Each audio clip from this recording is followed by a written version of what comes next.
There seems to be some confusion when it comes to Metal Gear 1 and Metal Gear 2. What really happened during these games? Wasn't Big Boss both the big bad guy we fight against and also somehow our unit commander in one of them? Today we're talking all about what happened in Metal Gear 1 and Metal Gear 2 from the perspective of the retcons Metal Gear Solid 5 The Phantom Pain introduced. Heads up, this article will have spoilers for Metal Gear 1, Metal Gear 2 Solid Snake, and major spoilers for Metal Gear Solid 5 The Phantom Pain. Welcome back! If you're new here, my name is Luffy and welcome to my channel. I talk video games and character analysis, so if that's your thing, subscribe and stick around. Special thanks to Sith Lord Darth Bathrobe III for suggesting this topic. Let's hop right into things. Metal Gear 1: Outer Heaven Threatens the World. As we discover at the end of MGS5 TPP, that's right, we're jumping into major spoilers right off the bat. Big Boss was busy building Outer Heaven while Venom ran Diamond Dogs and drew the ire of BB's enemies. At some point in the late 80s, Diamond Dogs either transitioned from being called Outer Heaven, or BB absorbed Diamond Dogs into Outer Heaven and placed Venom in charge. Either way, Venom is running Outer Heaven as either its true leader or as BB's figurehead. Unfortunately, Outer Heaven starts building nukes. The Western world catches wind of that and decides that's a no-go, and so mobilizes FOXHOUND to take on Outer Heaven. Here's where things can get a little confusing. Big Boss is also the commander of FOXHOUND, though now that we know he has his body double leading Outer Heaven, we can see why BB leading FOXHOUND would be advantageous to him. He has his finger on the pulse of anyone who would dare defy him and can sabotage from within. FOXHOUND first sends in Grey Fox to try and bring down Outer Heaven as he's FOXHOUND's most elite operative. Unfortunately, Grey Fox is discovered and captured, probably because BB was aware he was being sent in to stop him in the first place. The last transmission Grey Fox is able to send out simply says, Metal Gear. What could Grey Fox have possibly meant by that? Next up to bat is Snavid, rookie FOXHOUND operative. He's to infiltrate Outer Heaven and stop them. Why did they decide to send Snavid, a rookie, in when Grey Fox, their most elite operative, failed? Did they really think Snavid had a better chance at successfully completing his mission than Grey Fox? I know this decision was probably made by FOXHOUND Commander BB, but you'd think that this would have raised a few red flags. Someone should have questioned why BB was setting the mission up to fail. Despite the obstacles stacked against him, Snavid successfully infiltrates Outer Heaven. He lets himself get captured so that he can be put in a cell next to Grey Fox, then punches his way through their shared wall to get to him, which is mind-blowing. I know technically the wall was weakened, but still. Snavid bare-knuckled broke through the wall like it was nothing. Grey Fox shares all the intel he'd gathered about Metal Gear and Outer Heaven's base. Grey Fox directed Snavid to find Dr. Madnar, who'd created Metal Gear TX-55, and so should know a way to destroy it. Throughout his journey, Snavid fights against a squadron of elite soldiers including Shotmaker, Machine Gun Kid, Twin Shot, Bloody Brad, Dirty Duck, and Fire Trooper. Snavid also comes across a fake Dr. Madnar who opens up a huge pit in the ground and tries to take him down with him. But Snavid's quick on his feet and avoids the trap. Once Snavid finds the real Dr. Madnar, he refuses to help Snavid unless Snavid saves his daughter, Ellen. After some backtracking, Snavid's able to find Ellen, who informs Snavid that Dr. Madnar had been forced to work on Metal Gear TX-55. It's interesting that that's such a theme in Metal Gear.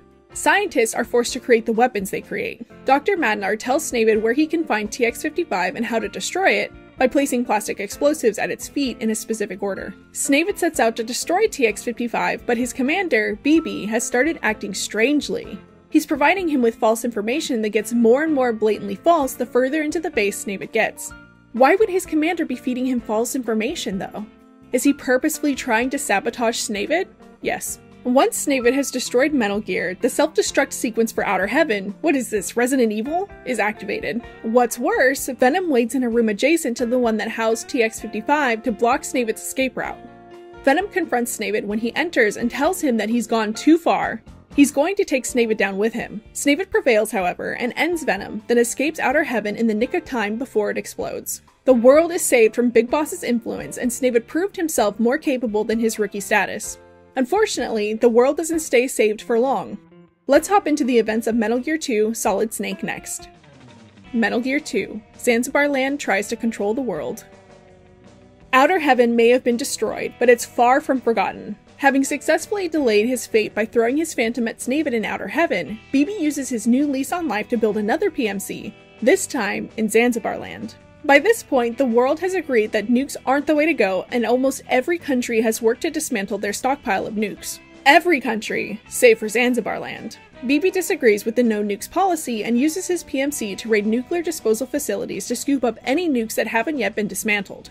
Zanzibar Land quickly becomes the only power to have nukes worldwide. On top of this, Zanzibar Land was also invading neighboring countries and had kidnapped Dr. Marv. The world was in an oil shortage, and Dr. Marv discovered a microbe that he dubbed Oilix that could produce oil. With Dr. Marv in Zanzibar Land custody, Zanzibar Land could use Oilix to monopolize oil and choose which countries had access to it and which didn't, incentivizing countries to work with Zanzibar Land and do things their way. The world couldn't let this stand, and so Snavid once again is called in to put a stop to BB and Zanzibar Land. Metal Gear 2 is awesome because it's also when we get introduced to Kaz for the first time. Kaz is one of Snavid's support team who gives him advice over codec.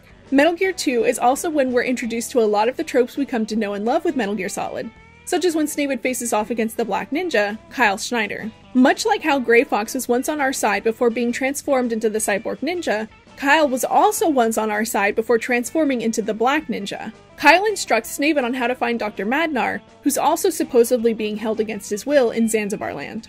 Like in Metal Gear 1, where Dr. Madnar was forced to build Metal Gear TX-55, in Metal Gear 2, he's building Metal Gear D. Snavid follows a man in a green beret to find a small, out-of-the-way building where Dr. Madnar is being held. Dr. Madnar taps out his codec frequency from within, allowing Snavid to decipher the tap code and make contact with him. Snavid learns that he needs to focus his rescue efforts on Dr. Marv as his heart condition and the stress of being kidnapped and interrogated puts him at risk for a heart attack. After some adventuring, Snavid gets a hold of Dr. Marv's codec frequency by catching a carrier pigeon with one of his rations. The codec frequency was tied to their leg.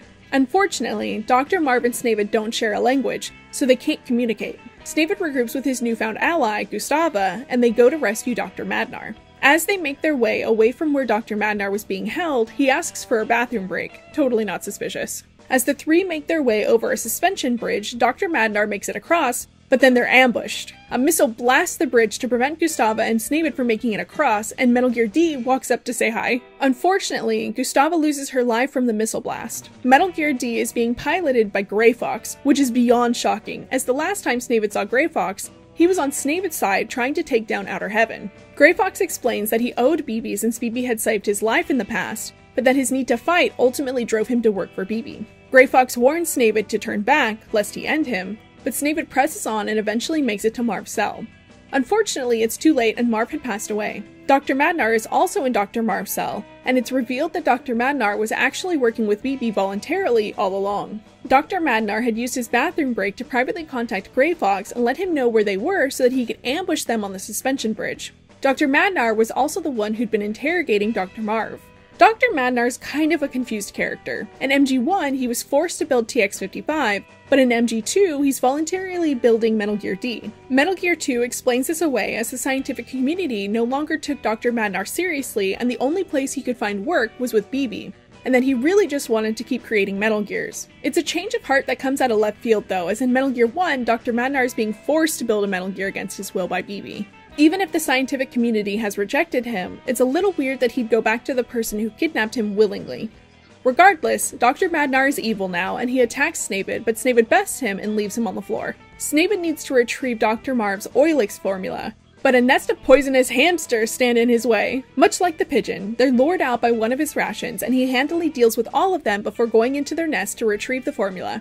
No one tell the ASPCA what Snavid has done. With the Oilix formula in hand, Snavid is back in the room where Dr. Madnar is laid out on the floor. Dr. Madnar reveals to Snavid how to defeat Metal Gear D by throwing grenades at its legs, and not a moment too soon because a trapdoor then opens up under Snavid's feet. Snavid slides down into a battle with Metal Gear D, which is being piloted by Grey Fox. Once defeated, Grey Fox hops out of Metal Gear D and Snavid is somehow on fire? He needs to throw all of his equipment away before engaging in fisticuffs with Grey Fox. Once Grey Fox is defeated for the final time, Snavid moves on to fight BB. BB gives Snavid a speech about how he likes to purposefully traumatize and orphan kids and then kidnap and train those kids to fight in his armies, and how Snavid will never be satisfied by anything but war. Snavid tells BB he's not like him, he loves life, and the two fight to the bitter end. Snavid lights BB on fire with a makeshift flamethrower, and BB is defeated. For now. Snavid makes his escape with Holly, and then retires to Alaska, where he'd care for 50 dogs and race in the Iditarod. Metal Gear 2 is a great game. Despite the hardware limitations, it's jam-packed full of lore for these characters we get to know better and better throughout the Metal Gear Solid series. Your thoughts. I was chatting with my best bro about Metal Gear 1, and she admitted she thought Snaywood was talking to Venom the entire time, while I thought he was talking to BB the entire time and only fought Venom. It was so interesting to me what a difference in beliefs we had to what went down in Metal Gear 1, so I was curious to know what y'all thought. Was Snaywood talking to BB over codec, or to Venom? We took a poll here on YouTube, and the majority of you voted Snaywood was talking to BB. A few of you, including itbdatboy5580, SeriousGamer1717, and Swam7474, all suggested that Snaywood was talking to BB at the beginning of MG1, but then switched to talking to Venom when BB switched his contact frequency with Snaywood, which is super interesting. I hadn't really thought about the frequency switch up, but I can see BB switching Snaywood over from talking to him to talking to Venom, especially because this is when Big Boss starts feeding Snaywood false information, as a few of you pointed out. Maybe BB switched things so Venom could start feeding Snaywood false information and slow him down? It'd be interesting to see if we ever got an MG1 remake how they'd handled this and if there'd be a subtle clue as to who we're talking to and when. CyberSushi4930 commented, "I like to think it was Venom just because if it wasn't, then the ending of MGS5 would just mean Big Boss was replaced with a body double, but Snake, Solid, only interacted with him once and immediately killed him, which I find very silly and would make the twist of MGS5 even more unnecessary to the wider plot than before." I'd never really thought about what a non-factor Venom would be if he didn't communicate with Snaywood at all in MG1. It'd definitely make Venom's role more meaningful if he'd communicated with Snaywood directly. Neo-Ludism Rules pointed out, Solid Snake was talking to Naked Snake on codec. If the transmissions were coming from inside the base, someone on his support team would have told him. Which is a really good point. They point out in MGS1 how a certain support team member's transmissions are coming from inside Shadow Moses Island, so if the transmission was coming from inside Outer Heaven, you'd think they'd catch that and point it out too. Despite their age, Metal Gear 1 and Metal Gear 2 Solid Snake are super interesting games. Metal Gear 1 makes me question who we're even talking to in the first place when it comes to BB or Venom, and Metal Gear 2 has a lot of the tropes we come to know in the rest of the franchise. Both games are worth a play, in my opinion, so if you have access to them either through the Metal Gear Solid HD collection or the Master Collection, I say give them both a shot. Let me know if you have any questions about either of these games in the comments. Thank you so much for making it to the end of today's video. If you liked it, share it with someone who wants to know more about Metal Gear Solid lore. If you need more MGS content, check out my Patreon. I upload articles I write on upcoming videos or just thought pieces on MGS in general. You can also support me in the channel by becoming a channel member. Or join us in Discord. We're always talking about MGS. More importantly than that though, please take care of yourself and I'll catch you on the next one. Thank you.